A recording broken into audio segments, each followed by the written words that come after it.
अब तक पढ़ लिया प्लांट की रूट्स के बारे में, है ना। रूट अगर निकले कहाँ से, रेडिकल से, तो उसको कहते हैं ट्रू रूट। क्या कहते हैं?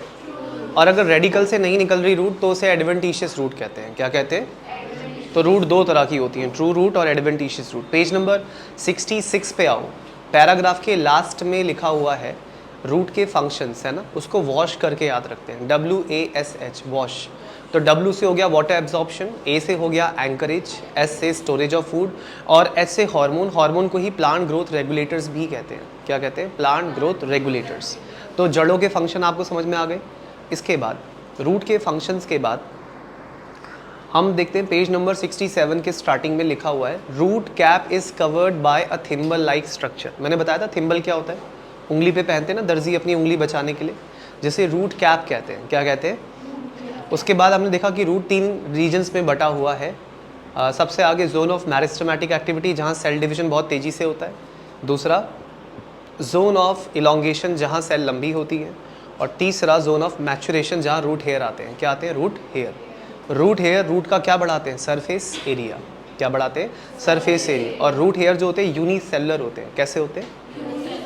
अब इसके बाद नीचे टॉपिक दिया है मॉडिफिकेशंस ऑफ रूट, यानी कि एडवेंटिशियस रूट। तो इसमें सबसे पहली प्रॉप रूट। प्रॉप रूट बता दी थी मैंने, बरगद के पेड़ में होती है, बैनियन ट्री में। और स्टिल्ट रूट, ये किस में होती है? मेज़ में और शुगर केन में। और एक न्यूमैटोफोर भी बताई थी, रेस्पिरेटरी रूट, सांस लेने वाली जड़ें, किस में होती है? राइजोफोरा, जिसकी जड़ों ने ज़मीन को छोड़ा, उसका नाम है राइजोफोरा। राइजोफोरा की रूट्स कैसी होती है? न्यूमैटोफोर्स, है ना, जिनको क्या बोलते हैं हम लोग? Respiratory roots. ऑक्सीजन, बाहर जो ऑक्सीजन है उसको लेते हैं। क्या मॉडिफिकेशन ऑफ रूट पढ़े थे हम लोगों ने? वो पढ़ लिया था, शलगम, मूली, ये सब नहीं पढ़ा ना। हाँ, 68 पेज पे आ जाओ। अब हम पढ़ रहे हैं मॉडिफिकेशंस ऑफ रूट्स, जड़ें कैसे मॉडिफाई होती है। मॉडिफिकेशन ऑफ रूट्स, जड़ों के मॉडिफिकेशन। तो रूट्स के अगर मॉडिफिकेशन की बात करें तो इसका जो मेन पर्पस होता है मॉडिफाई होने का, वो होता है फॉर स्टोरेज ऑफ फूड, खाना जमा करने के लिए। प्लांट अपना फूड स्टोर करते हैं रूट के अंदर, सारे नहीं करते, कुछ तो करते ही हैं। तो इनमें रूट की ना अलग अलग शेप है। आपने शकरकंदी खाई है कभी, जिसे मीठा आलू कहते हैं? शकरकंदी या मीठा आलू, स्वीट पोटैटो भी बोलते हैं हम इसको, देखा होगा आपने, मार्केट में मिलता है इजीली। तो स्वीट पोटैटो जो हम लोग खाते हैं, स्वीट पोटैटो, वो एक मॉडिफाइड रूट है। अच्छा, नॉर्मली हमारे घरों में जो आलू आता है, डेली रूटीन में जो आलू आप खाते हैं सब्जी में, वो मॉडिफाइड स्टेम होता है। लेकिन स्वीट पोटैटो क्या होता है? मॉडिफाइड रूट होता है। ये किसका मॉडिफिकेशन है? रूट का। इसका जो शेप है वो बिल्कुल मूली जैसा है। मूली की शेप भी ऐसी ही होती है। मूली की जो शेप होती है, ध्यान से देखिएगा,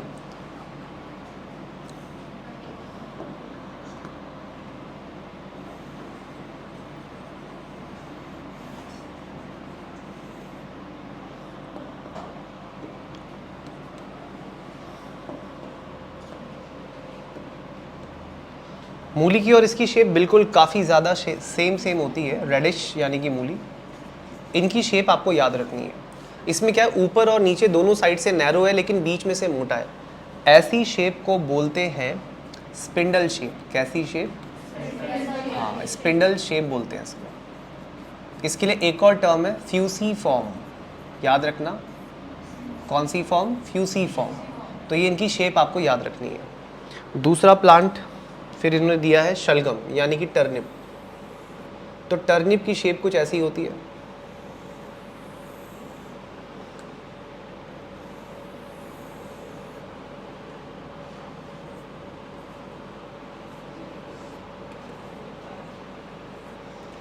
तो टर्निप भी एक मॉडिफिकेशन है किसका? रूट का मॉडिफिकेशन है, लेकिन पर्पस क्या है?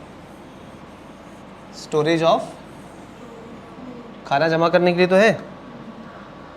इसकी शेप अलग है, काफ़ी अलग है। तो इसकी शेप आपको याद रखनी है नैपी फॉर्म। इसका नाम याद रखना है नैपी फॉर्म। हाँ, नैपी फॉर्म शेप किसकी होती है? टर्निप की। तो हो गए दो शेप आपने पढ़ ली, एक आपने पढ़ ली फ्यूसी फॉर्म, दूसरी नैपी फॉर्म। तीसरी होती है कॉनिकल शेप। कॉनिकल शेप होती है गाजर की। नॉर्मली हम लोग जो गाजर खाते हैं, आपने नोटिस किया होगा, वो ऊपर से फ्लैट होता है इस जगह से।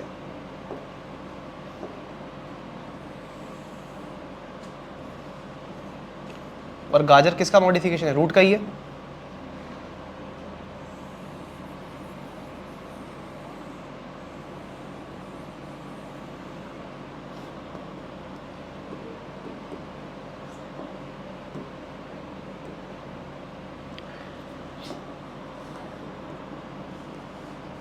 गाजर को हम लोग और क्या कहते हैं? कैरेट। तो कैरेट की शेप कैसी है? Conical shape. कैसी शेप है? Conical shape. कोन जैसी शेप आ रही है ना इसकी, कोन लाइक शेप। तो ये तीनों की शेप याद रखनी है। 3 शेप आपको याद रखनी है, एक तो स्पिंडल, दूसरा नैपी फॉर्म और तीसरा कॉनिकल। और ये सब मॉडिफिकेशन किसके हैं? रूट के। पर्पस क्या है? स्टोरेज ऑफ फूड, है ना। ये 68 पेज के स्टार्टिंग में। अब आगे बढ़ते हैं।